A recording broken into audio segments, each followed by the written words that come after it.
All right, we are making a card with hearts on it, and we're going to be using crayons and paints. And then on the inside, I just put a little message, I love you.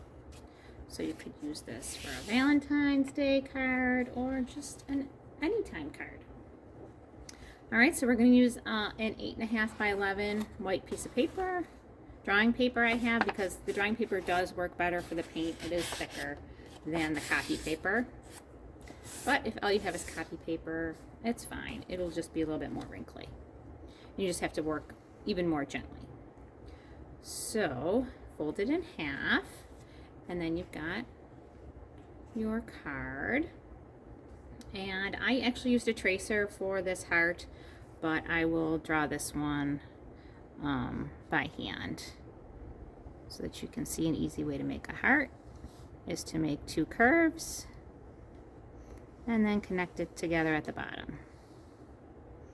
Two hills or two curves connected together at the bottom. And I'm just repeating it and overlapping them just to make it look a little bit more interesting. And then one more going right off the page. So I'm sure this is probably hard to see. I'm going to go over it darker. So two hills. Okay, and then I connect them at the bottom with a letter V. Now this is looking a little sharp over there, so I just want to try to curve that off. Go over it a few times. Smooth it out and even it out as best I can.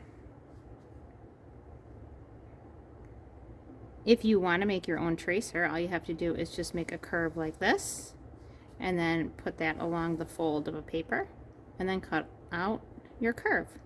And then when you open it up, you'll have a nice, even, symmetrical heart.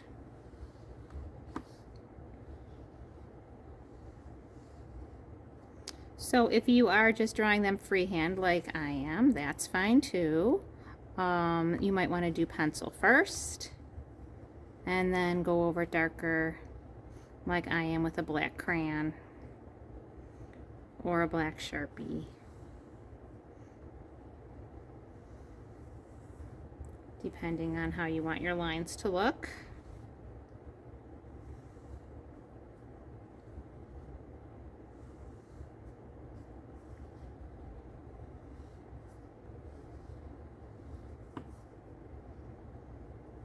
And this bottom one is just going to go right off the page.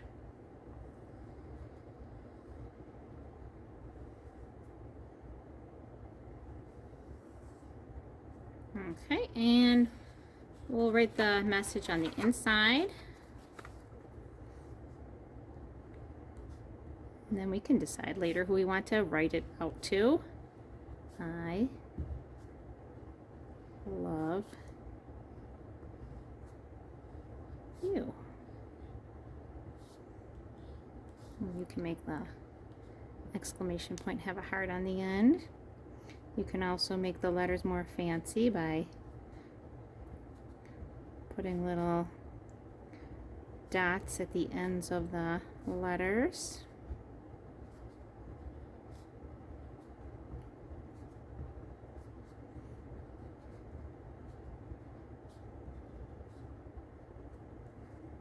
Okay, and you might want to also write your name at the bottom here, and then we know who the card's from. Love, and then your name. Okay. So then we're going to use either watercolor paints, or I have tempera cake paints to use. And you're just going to work very gently with your paintbrush, and you're going to just move your brush along the inside of the cup to get the extra water off. Remember, we don't tap our brush ever. We don't want to make noise, and we don't want to splash the paint. Okay, we don't splatter the paint. That's a different painting technique. It's not for this project. we are just doing regular watercolor painting or tempera cake painting. So I'm going to get a little bit of paint on my brush and just pick an area and paint right over my lines. I don't need to stay inside the lines.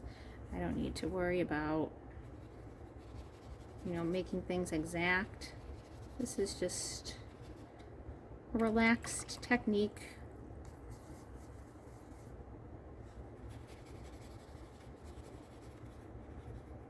For painting.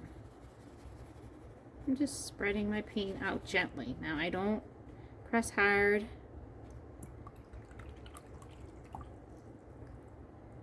I'm gonna get some red. I don't press hard with my paintbrush and my paint palette, and I don't press hard on my paper either. I work gently and carefully and slowly, take my time. No need to rush through. Clean out my brush in between my colors. If my colors overlap a little bit on my artwork, that's okay. I just make sure that I always clean out my brush before I go back into the palette. And that way I make sure that my paints stay nice and clean.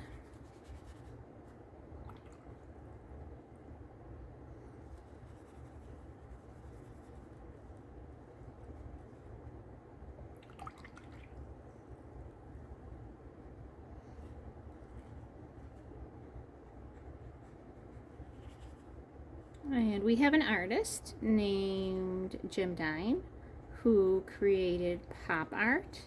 He made a painting called For Hearts. And hearts are something that are popular. Everybody recognizes them.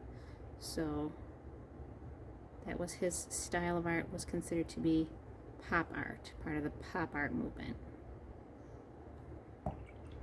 And he used repetition and pattern in his work. All right, and good luck with your artwork.